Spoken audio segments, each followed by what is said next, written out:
اے خداوند، تو اپنے ملک پر مہربان رہا ہے۔ تو یعقوب کو اسیری سے واپس لایا ہے۔ تو نے اپنے لوگوں کی بدکاری معاف کر دی ہے۔ تو نے ان کے سب گناہ ڈھانک دیے ہیں۔ تو نے اپنا غضب بالکل اٹھا لیا۔ تو اپنے قہر شدید سے باز آیا ہے۔ اے میرے نجات دینے والے خدا، ہم کو بحال کر، اپنا غضب ہم سے دور کر۔ کیا تو سدا ہم سے ناراض رہے گا؟ کیا تو اپنے قہر کو پشت در پشت جاری رکھے گا؟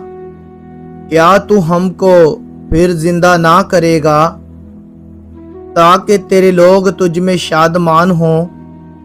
اے خداوند، تو اپنی شفقت ہم کو دکھا اور اپنی نجات ہم کو بخش۔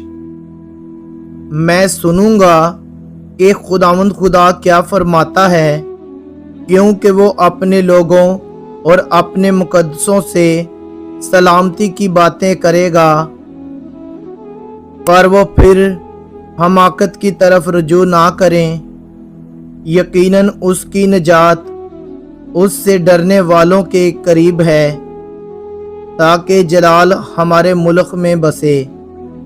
شفقت اور راستی باہم مل گئی ہے، صداقت اور سلامتی نے ایک دوسرے کا بوسہ لیا ہے۔ راستی زمین سے نکلتی ہے اور صداقت آسمان پر سے جھانکتی ہے۔ جو کچھ اچھا ہے وہی خداوند عطا فرمائے گا، اور ہماری زمین اپنی پیداوار دے گی۔ صداقت اس کے آگے آگے چلے گی اور اس کے نقش قدم کو ہماری راہ بنائے گی۔